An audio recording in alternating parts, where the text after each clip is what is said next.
Welcome to People and Profit. I'm Yuka Royer. Coming up, in the wake of an energy crisis triggered by Russia's war in Ukraine, the world has become a lot more energy efficient, according to a new study. We'll speak with the head of the International Energy Agency. Russia's weaponization of energy didn't leave Europe freezing in the dark, but that was partly due to luck. So is the crisis firmly behind us? And as Germany accelerates its shift to renewable energy, its once booming solar industry is looking to shine again. We'll have a special report from our correspondents. Russia's war in Ukraine, as well as the COVID-19 crisis, were a wake-up call for energy security and efficiency. And indeed, global energy efficiency in 2022 improved at double the average rate over the previous 5 years and 4 times the rate achieved in the last 2 years, according to a new report by the International Energy Agency.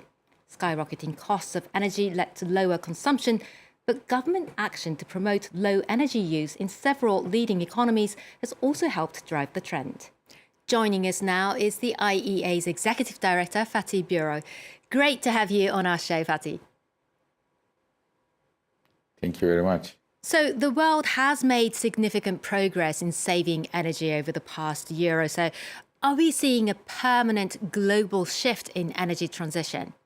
Very much so. When I look at the trends around the world, after 24th of February last year, many governments around the world, driven by energy security concerns, but also climate change concerns, gave a big push to clean energy. If I can give you a couple of numbers, for example, solar energy.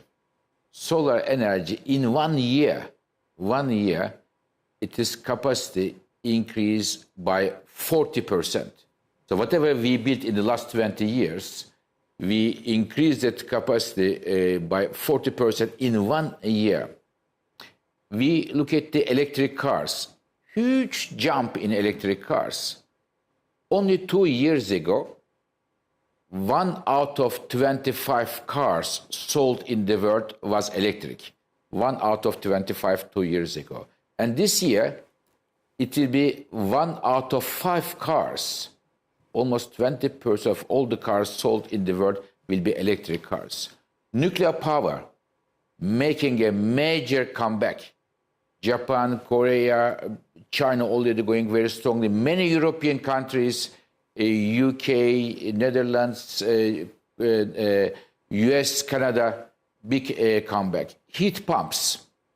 In many parts of the world, Europe, United States, they are now sold more than the traditional heating systems. And finally, energy efficiency. We have seen that in last year, energy efficiency improvements, they were 2 times faster than our historical averages. So all in all, I can tell you that the global clean energy transitions are moving fast, much faster than many people think. Now, behind that global trend, there's been some major climate investment policy put in place by leading economies like the United States, the EU, and Japan. How are they driving the change? Very much so. But I have to start from the number one here, which is today China. China is today number one in terms of solar, number one in terms of wind, number one in terms of electric cars. Every second car in the world manufactured is China. One China, one all the other countries together. Nuclear power, China is number one. But now other countries are trying to catch up with China. United States, as you rightly mentioned, with the new law, which is called the Inflation Reduction Act, gives huge amount of subsidies, incentives to clean energy manufacturing. It is solar, it is wind, it is hydrogen, and others. And Europe strengthened its position in terms of clean energy. In addition to solar, big push for offshore wind, big push for hydrogen, electric cars, and others. Again, huge amount of money. Japan coming with a major program called Green Transformation of Japan.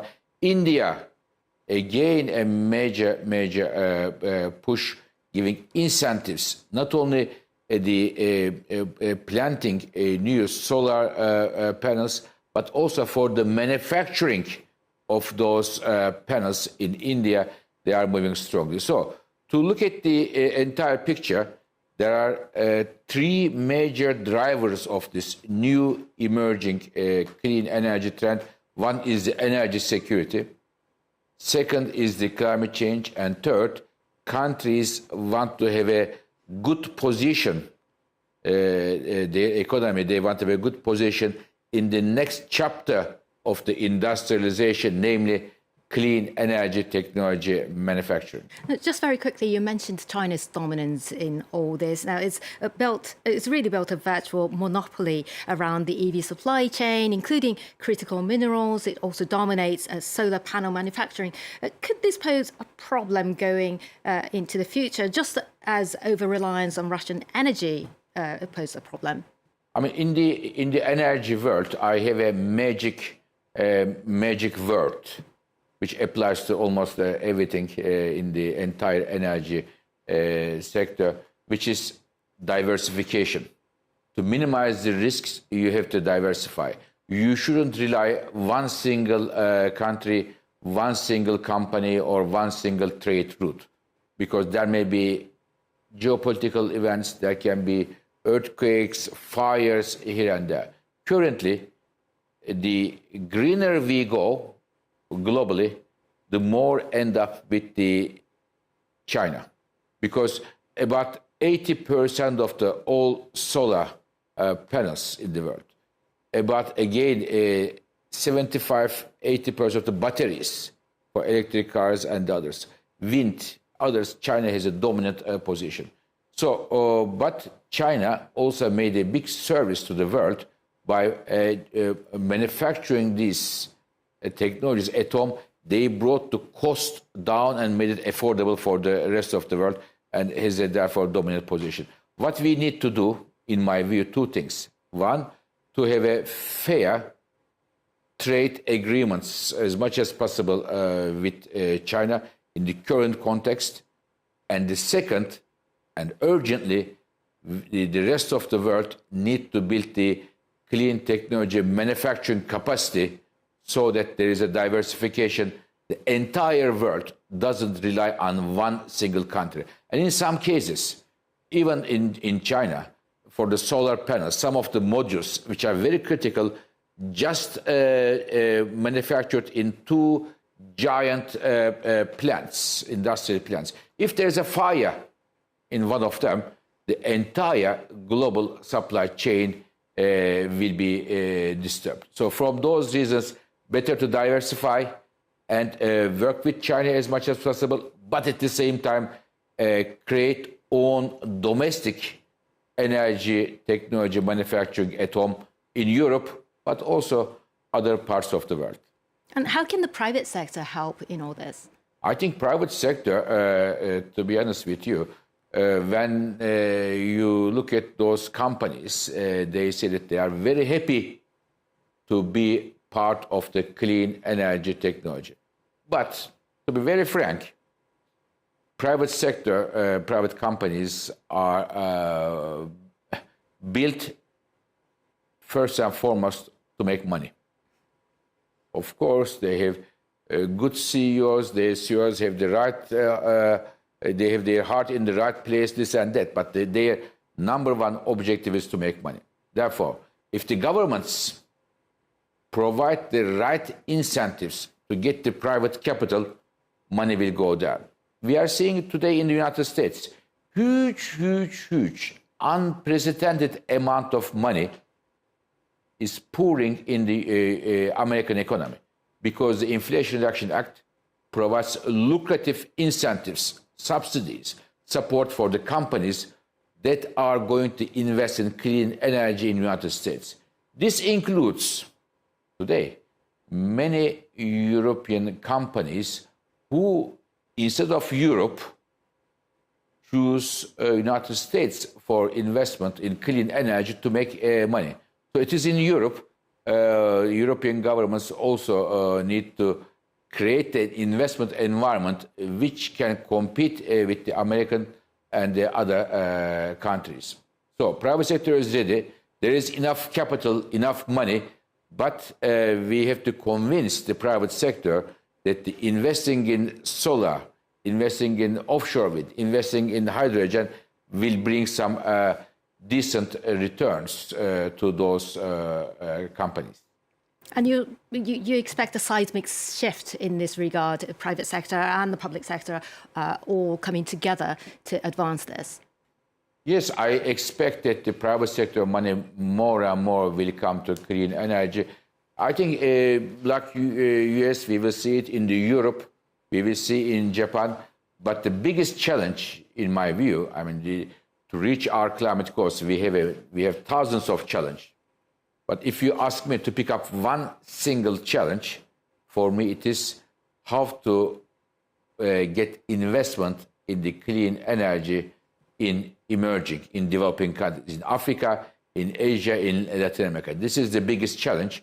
And here we need the international financial institutions, such as the World Bank, IMF, and the others, to play a role to facilitate those investments in the emerging countries. Well, Fatih Birol, Executive Director of the International Energy Agency, thank you so much for joining us. Thank you. Last year, amid Western sanctions, Russia threatened to leave Europeans freezing in the dark by cutting off its gas supplies to the continent. That even sparked fears of governments rationing gas. But in the end, Europe faced no shortage as several factors helped alleviate the energy crisis. Brian Quinn is here to discuss more. Hi, Brian. Hey, Yuka. So, after hitting record levels last summer, energy prices in Europe have started coming down, haven't they? They have indeed. Dutch TTF is Europe's benchmark for natural gas prices. In August of 2022, that topped 340 euros per megawatt hour.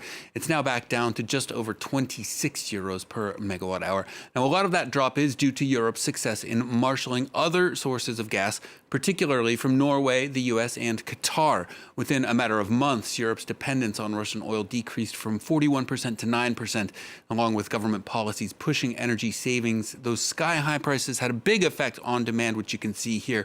Wholesale electricity prices topped out at around 406 euros per megawatt hour last summer, and that's where you see these reductions in demand start to really compound. Overall energy demand across the EU is now down by 20% from its pre-war level, according to the European Commission. That's its steepest drop in history.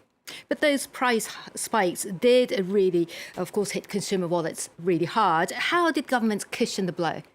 So the EU actually spent some 400 billion euros on gas imports in 2022. That is 3 times what it spent in 2021.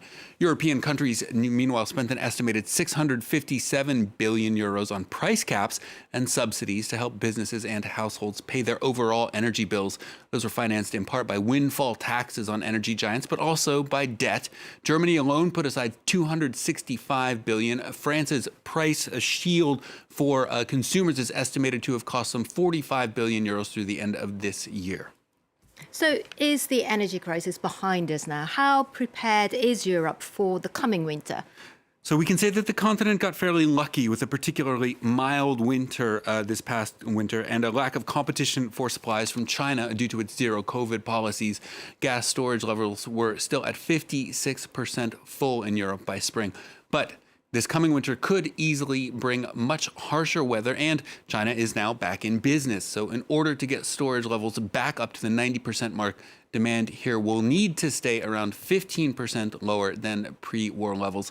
So for now, we can say that Europe has indeed weathered its acute energy crisis rather well, but that it may not be over yet. Well, Brian Quinn, thank you as always. Germany is among major European economies that managed to cut their energy consumption in the wake of the war in Ukraine. It's also increased the share of renewables in its energy mix, including solar power, which jumped 20% last year. This has led to its once booming solar panel industry rising from the ashes. Our correspondents Anne Maillet and John Lawrenson have sent us this report.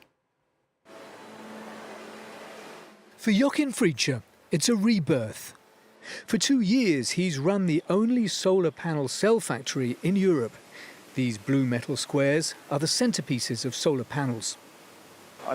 We produce around 800,000 a day at the moment, which we're quite proud of. A factory that marks solar power's return to Germany. In 2011, this country was the market leader. Then the sector was sunk by a series of political decisions. Over 100,000 people lost their jobs in this region in particular. Half this factory's employees already worked in solar 10 years ago. I worked from 2005 to 2012 on this same site. It's like I'm back home. It's the best thing that could happen for local people and our economy. It was the political decision to make solar power Germany's primary energy source that made this possible. That's what convinced this company to return to Germany. Now the factory machines operate around the clock. From an energy transition point of view, it's more important than ever to have and to control the technology, whether that's in Germany or in Europe. Because at the moment, it's Chinese companies that dominate the market, controlling some 80% of the production process. A dependence we need to wean ourselves off, according to this expert. We should become independent and sovereign in this field. It would be a serious mistake to become energy dependent again, this time on China. We need to control the supply chains and set our own environmental standards. This sector wants to believe it has a future here. There are several solar cell factories at the planning stage in Europe, in France, for example. That's all from us this week. Don't forget you can watch this and all our previous episodes on the France 24 website. If you have any questions or comments, you can reach out to us on our social media accounts. Until next time, goodbye.